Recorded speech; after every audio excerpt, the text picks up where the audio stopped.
গৌৰৱ গগৈহঁতৰ তেনেকুৱা যদি অভিযোগ আনিছে সেইবিলাক মনে সজা অভিযোগ আচলতে, আৰু তেওঁলোকে এনেকুৱা বদনাম দিবলৈ বিচাৰে।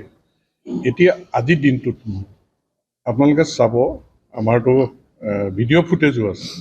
মই আজি 5খন স্কুলৰ আমাৰ একদম ছাইড এৰিয়া আধাৰশিলা স্থাপন কৰিছোঁ। তাত 5খন ডাঙৰ মই সভাও কৰিছোঁ, আৰু যিটো এৰিয়াত আচলতে নেটৱৰ্কৰ প্ৰব্লেম।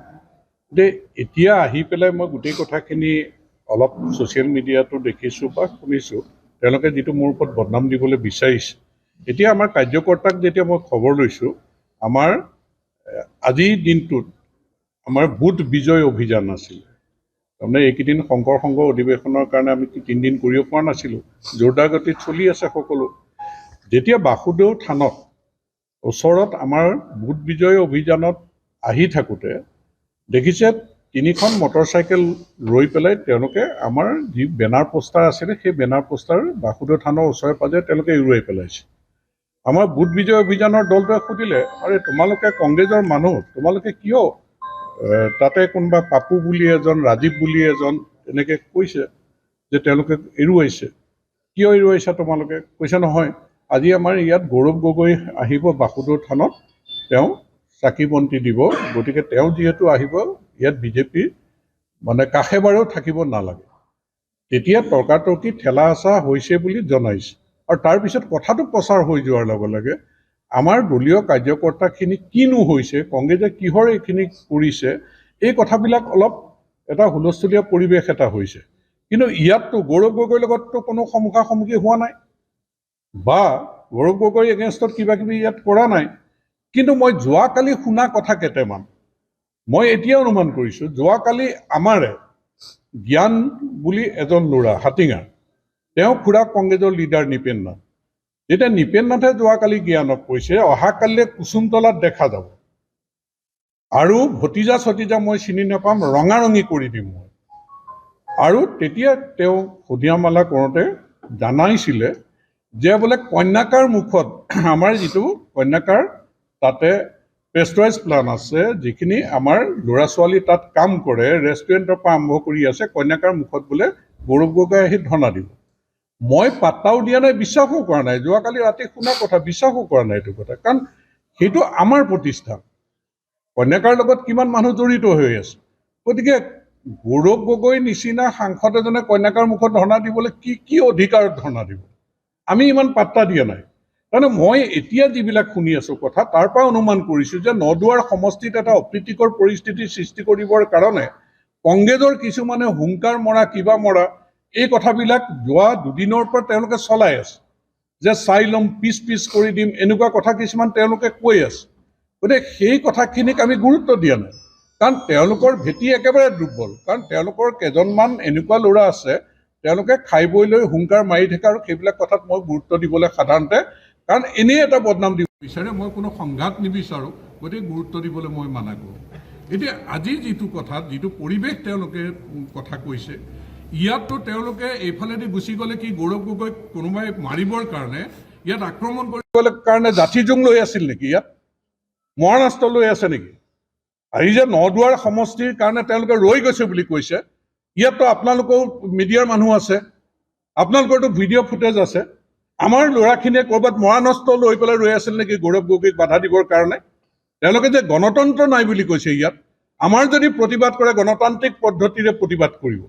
গতিকে ইয়াত যিটো গণতন্ত্ৰক লৈ পেলাই তেওঁলোকে ডাঙৰ ডাঙৰ কথা কৈছে, মই শুনিছোঁ ৰকিবুল হুছেইন এইবিলাক ছ'চিয়েল মিডিয়াত মই চাইছোঁ, ডাঙৰ কথা কৈছে।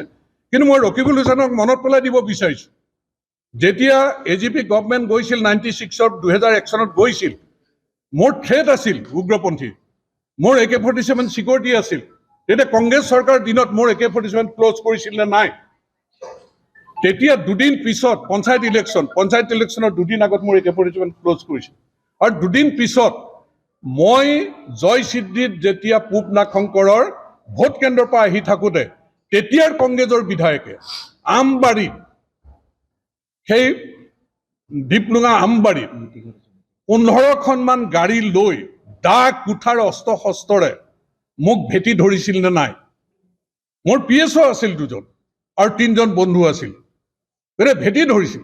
আৰু মই তেতিয়া লাইচেন্স ৰাইফল লৈ নামি দিছিলোঁ, কাৰণ উপায় নাই যে মৃত্যুৰ আগত মই হাতত অস্ত্ৰ তুলি ল'বই লাগিব আৰু মোৰ চিকিউৰিটিক এলাৰ্ট কৰি দিছিলোঁ সেই সময়ত আৰু সেই সময়ত 20 মিনিটমান পিছত যদি পিছফালৰ পৰা আৰ্মি গাড়ী নাহিলেহেঁতেন মই হয়তো আজি বাচি নাথাকিলোহেঁতেন আৰু মই আৰ্মি গাড়ীয়ে যেতিয়া ৰাস্তা ক্লিয়াৰ কৰি দিছোঁ মই আহি পেলাই চতিয়া থানাত সোমাইছিলোঁ চতিয়া থানাত মই FIR দিছিলোঁ আৰ্মিয়েও জনাই গৈছিল যে এইজন VIPক এনেকৈ এটেক কৰিবলৈ ধৰিছিল কওকচোন সেই সময়ত ৰেজিষ্টাৰ কৰিছিল নেকি এটামান আসামী ধৰিছিল নেকি বিধায়কক সোধপোছ কৰিছিল নেকি তেতিয়া কি গণতন্ত্ৰ আছিল তেওঁলোকৰ দিনত 2007 চনত যেতিয়া মোক ঘৰৰ পৰা 1.5 কিলোমিটাৰ দূৰত হাজাৰিমলত AK-47 গ্ৰেনেড দি আক্ৰমণ কৰিছিল মই কম নেকি যে পৰিকল্পিত ষড়যন্ত্ৰৰ মোক কংগ্ৰেছ চৰকাৰে হত্যা কৰিবলৈ বিচাৰিছিল তেতিয়া কি গণতন্ত্ৰ আছিল মই কিমান লিখিছিলোঁ সেই সময়ত DGPলৈ লিখিছিলোঁ মই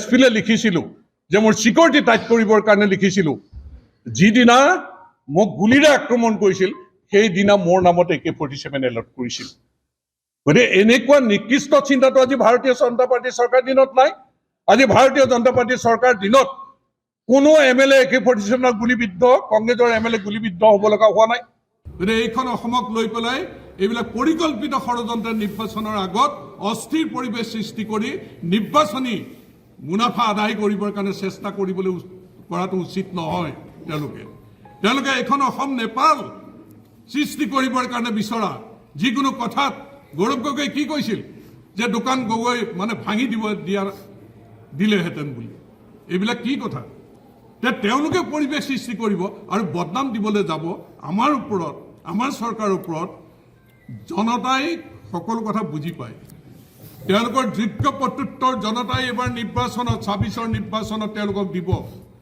তেওঁলোকে যোগ্য প্ৰত্যুত্তৰ এবাৰ কংগ্ৰেছ দলে 26ৰ নিৰ্বাচনত তেওঁলোকে মুখ ঠেকেচা ভালকে খাব 14 চনৰ পৰা খাই আহিছে মুখ ঠেকেচা আৰু তেওঁলোকে মুখ ঠেকেচা এবাৰ ভালকে খাব জনতাৰ ৰায় ল'বলৈ প্ৰস্তুত থাকক